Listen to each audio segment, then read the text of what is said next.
From ABC News World Headquarters in New York, this is World News Tonight with Peter Jennings. Good evening, everyone. We're going to begin at sea tonight. That's where the president is today. Mr. Bush did what lots of people would like to do. He flew from the California coast out to the aircraft carrier, the USS Abraham Lincoln, which is almost home. It is a very special feeling to land on a carrier. And it is from there tonight that the president is going to make what amounts to an end of the war in Iraq speech. And so first we go to the Abraham Lincoln and ABC's Bob Woodruff.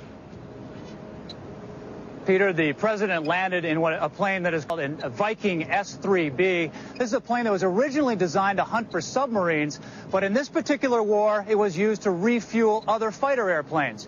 It was chosen for the president today simply because it has 4 seats to fit the president, a Secret Service agent, and an extra pilot, although we are told that the president was in control of this flight for most of the time. It was an impressive sight from the deck of the Abraham Lincoln, this wartime president soaring overhead.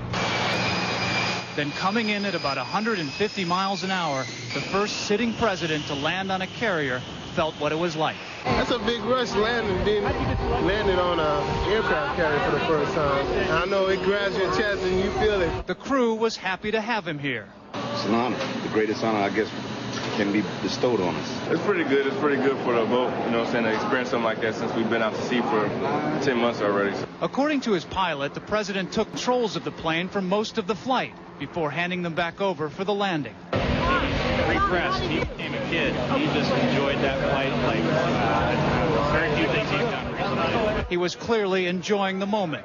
He moved through the crowds of sailors, shaking hands and posing for pictures, then went below to attend a private pilot briefing. Mr. President, you made some history today. How was the landing? Yeah. While the ship's bakers were hard at work decorating a cake for the president, he went back on deck to watch planes take off. He will sleep on board tonight and fly home tomorrow morning by helicopter. Now you can see the helicopter behind me, Peter, that he will be leaving on. You can also notice that the ship is hardly moving anymore. They've done that to cut down on the wind for the president's speech tonight. We will get underway after that speech to get into San Diego in time tomorrow morning. Peter? Thank you, Bob. Bob Woodruff. Tonight, the president is going to describe how the war has essentially, if not officially, ended. ABC's Terry Moran is in San Diego tonight. Well, Peter, tonight from on board the Lincoln, the president will first praise the valor of all the U.S. troops who fought in Iraq, and then he's going to try to sum up what he believes the war achieved. With a symbol of American military might as a backdrop, Mr. Bush will reiterate his argument that the war in Iraq made the nation safer. He will say the liberation of Iraq is a crucial advance in the campaign against terror. We have removed an ally of al-Qaeda and cut off a source of terrorist funding.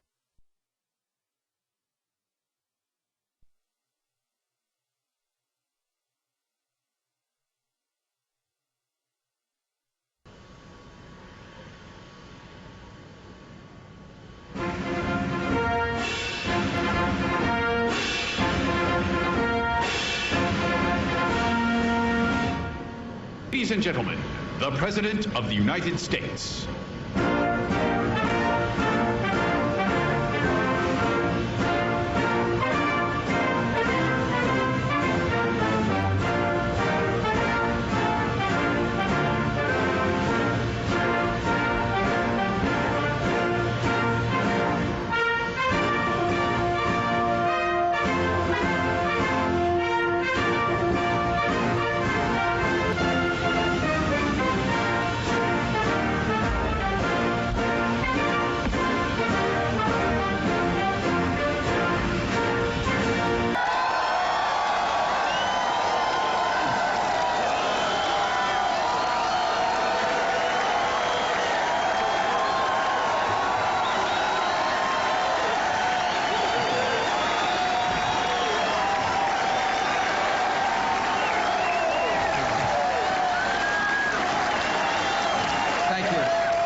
Thank you all very much, Admiral Kelly, Captain Card, officers and sailors of the USS Abraham Lincoln, my fellow Americans.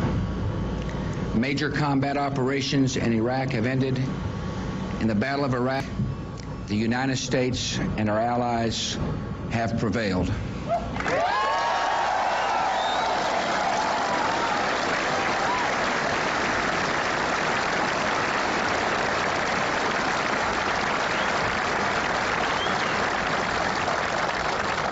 And now our coalition is engaged in securing and reconstructing that country. In this battle, we have fought for the cause of liberty and for the peace of the world. Our nation and our coalition are proud of this accomplishment. Yet it is you, the members of the United States military, who achieved it.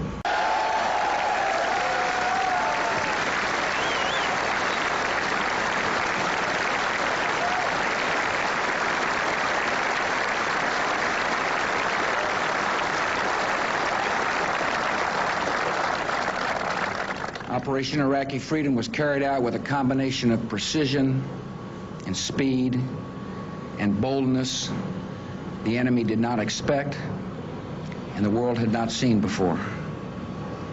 From distant bases or ships at sea, we sent planes and missiles that could destroy an enemy division or strike a single bunker. Marines and soldiers charged to Baghdad across 350 miles of hostile ground in one of the swiftest advances of heavy arms in history. You have shown the world the skill and the might of the American Armed Forces. This nation thanks all the members of our coalition who joined in a noble cause. We thank the armed forces of the United Kingdom, Australia, and Poland, who shared in the hardships of war. We thank all the citizens of Iraq who welcomed our troops and joined in the liberation of their own country. And tonight, I have a special word for Secretary Rumsfeld, for General Franks, and for all the men and women who wear the uniform of the United States. America is grateful for a job well done.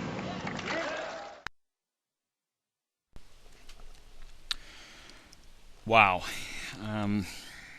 Seems like a long time ago, but it really wasn't all that long ago. At the time, April, May of 2003, seemed like the United States had won. All that remained was to find the weapons of mass destruction and to capture Saddam Hussein. As we're going to see, and as we unfortunately already know, one of those would not happen, and one of those would only happen with a great deal of difficulty. When we come back next time, we're going to take a look at what happens after the Blitzkrieg War, what happens in the so-called lost year between June of 2003 and June of 2004.